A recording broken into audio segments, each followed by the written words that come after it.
What's up, peeps? We're back. As always, I'm your host, Lee Bentz, and thank you so much for joining us for the AEW Insider. It's a special edition. Like I told you, I did the top 5 and worst Friday the 13th films. I did 31 movies to watch in the month of October. Told you I'm going to be doing horror movies for Christmas, regular Christmas movies, and so on. This special episode of the AEW Insider is my top 10 zombie/infected films. Now, if you talk to a true zombie horror fan and all that, there's a really thin line between zombies and infected, slow-walking zombies, fast-running zombies, what have you. To me, if you were dead at one time, or even if you were alive actually, and somebody can actually, your body's out of your control, something happened to you that your body's out of your control, if you eat flesh, anything like that, something airborne that affects you and you're just not yourself. And not just like, hey, I'm having a bad day, like a ravenous fucking killer. That's what I call zombie and infected. And that's what this list is going to be about. So let's get to my list of top 10 zombie movies of all time. Number 10, Planet Terror, 2007. Starring Rose McGowan, Josh Brolin, and tons more. It's directed by Robert Rodriguez.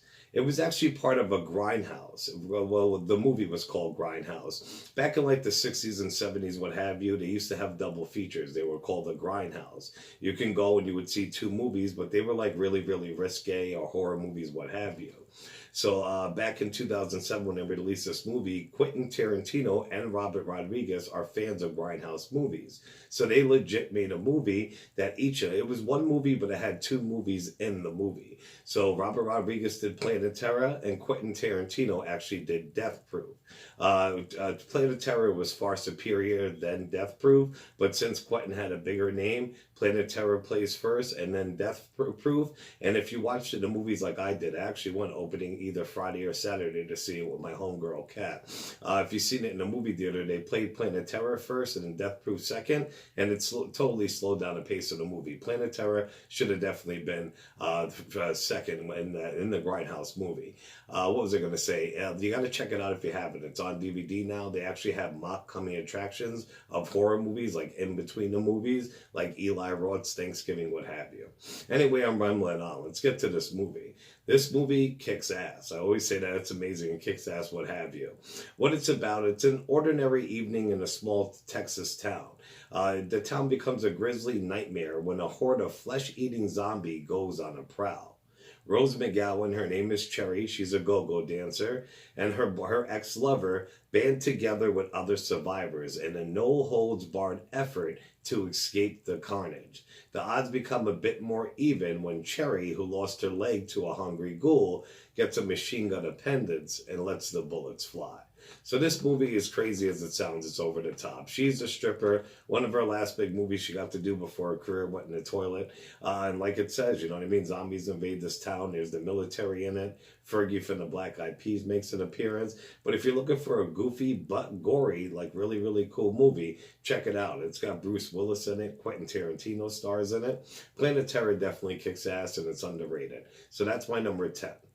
Number 9, Carriers. 2009, starring Chris Pine, aka the new Captain Kirk. Like I said, this is an infected movie. This isn't zombies per se, but if you get this virus, which is airborne, you become a zombie. What it's about is when a virus threatens to wipe out humanity, Danny, his brother, and their 2 friends, I would say their girlfriends, set across the desert in the Southwest. They're trying to elude the pandemic. Over the course of several days, the 4 friends learn about the darkness within themselves may prove deadlier than any microbe. Now, this movie is so awesome. There's a scene in there with this little girl and the father that breaks my heart every time, and it's just a virus. Nobody knows where it came from, really, but if you get infected, you're fucked. You got to wear these masks around. If anybody's blood gets on you or you breathe the air in, you know what I mean, without these masks, you get infected, and it's fucked up. If you have not seen Carriers, please go and check it out. Carriers is an excellent movie, and it's so underrated. Number 8. The Girl with All the Gifts, 2016, starring Glenn Close. This movie, once I seen the coming attraction of it, I was like, I gotta fucking see this. The main star of it is a little girl, but she's a zombie, like she's infected. So like they have her like in this military base, you know what I mean? When they're trying to experiment on them, they're trying to see if they can actually make them human, you know what I mean? So they won't go buck crazy and kill people. These people can like, these zombies like smell sweat or smell fear. They'll be a nice little child, and then next thing you know, they're fucking ravenous and buck wild. Well, shit goes down, and this teacher really, really loves this girl, even though she's a zombie and can fucking rip her throat out. So they go on an adventure with the military, the people of the school, blah, blah, blah, and it's fucking insane. If you want a different take on a zombie movie that's really, really good, man, and it'll pull out your heartstrings, definitely check out The Girl with All the Gifts. Number 7, 28 Days Later, starring Cillian Murphy. Now, his name, I don't know if it's supposed to be Killian, you know what I mean, or to see Silent, what have you, but he's the Scarecrow from Batman Begins, and he's the fucking man. This movie's a modern classic. It came out in 2002, but it's one of the best zombie movies ever, and this actually brought the zombies to run fast. Not saying it's the first movie that ever did it, but this definitely was either the first or the one in a long time that was so mainstream that other movies, many after it, have copied. This is when the infected will fucking run like he's Carl Lewis and chase you the fuck down and rip your fucking head off. It's crazy. But what it's about is a misguided group of animal rights activists free a caged chimpanzee that's infected with the rage. It's a rage virus from a medical research lab. When London bike courier Jim wakes up from a coma a month after, he finds out his city is all but deserted. On the run from the zombie-like victims of the rage, Jim stumbles upon a group of survivors. So this movie's got everything. And it's like The Walking Dead. That's where The Walking Dead pretty much robbed it from. Because this was out... Well, I can't even say that. Because I'm a huge Walking Dead fan. And I forget what year it came out at. But it seemed like a type of thing where Rick wakes up in the hospital. He wakes up, doesn't know what the fuck's going on. And there's zombies everywhere. But it isn't The Walking Dead. These motherfuckers are quick as hell. Military's in this, what have you. Crazy shit goes down. 28 Days Later is definitely the newer age. Probably one of the best zombie movies out there. Number 6, Night of the Living Dead, 1968. So this is the original Night of the Dead, directed by George Romero. The dead come back to life and eat the living. Several people barricade themselves inside a rural house and attempt to survive the night. Outside are hordes of relentless, shambling zombies who can only be killed by a blow to the head. George Romero is the godfather of zombies. I love all of his zombie flicks pretty much. Even Diary of the Dead. I love Land of the Dead, Dawn of the Dead. The only one I really, really don't like, either the original of it or the remake actually, is actually Day of the Dead. It's not that fucking great. And the remake was just fucking ridiculous. But this is the one that started it all. It was filmed in Pennsylvania, I think by Pittsburgh, I'm not sure. It's in black and white, and this definitely kicked it off. And this is the godfather of all zombie films. So number 6 on the list is Night of the Living Dead. I know you guys are probably saying, if that's number 6, then what the fuck this guy picked for the top 5? That's why you gotta stay tuned to the next video, peeps. Alright, we'll get to 2 honorable mentions real quick, and then we'll wrap up part 1. Honorable mention number 1 is 2006, Fido, starring Billy Connolly. Now, this is pretty much a comedy, but I mean, it's as much as a comedy you can have with zombies. You know what I mean? People will get killed in here. You will get fucked up.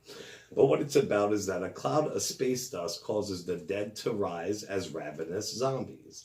The Zombie-Con Corporation emerges to conquer the creatures and domesticate them to become menial workers and pets for the humans. Now, in an idyllic town, a skeptical boy finds his best friend and his family's new friend, which promptly they name Fido. But Fido's control collar malfunctions and the neighbors wind up on the menu. So like I said, picture like fucking Pleasantville, but with zombies. These zombies are mowing their yards, they're cooking in their kitchen, they're watching their kids, and they got these collars that control them, but of course shit goes buggy, and these motherfuckers want to eat some brains. So Fido's definitely cool. And my second honorable mention is 2013's Warm Bodies. Now, this one's kind of for the teens, what have you. It's actually a love story zombie movie. It's about a zombie who sees a woman getting attacked by another zombie, decides to save her. She notices he's different, and they fall in love. But how can a relationship like this actually work and survive on its own, never mind in a zombie apocalypse? So like I said, this one is for the teens and all that, but adults can watch it too. I remember I was really, really excited to see this, and I seen it in the theater, and it was okay. I mean, it's definitely all right, but that's why it didn't make the top 10 list. It's definitely unique, though. So if you want to see a relationship between a human and a woman and see how it works, I mean, a human and a woman. Ooh, the ladies are going to kill me. Between a human and a zombie and see how it works out, definitely give Warm Bodies a try. All right, peeps, like I said, I do these real quick just for you guys because I love you, and plus I love the content and the material. I got a lot of other ones coming, but I will do a second video. It'll be up right after this. It will be part 2 of my top 10 zombie films of all time. Definitely check us out on all social media, the AEW Insider, and on Twitter, the AEW Insider 1. I'll be back with part 2, peeps. Ciao.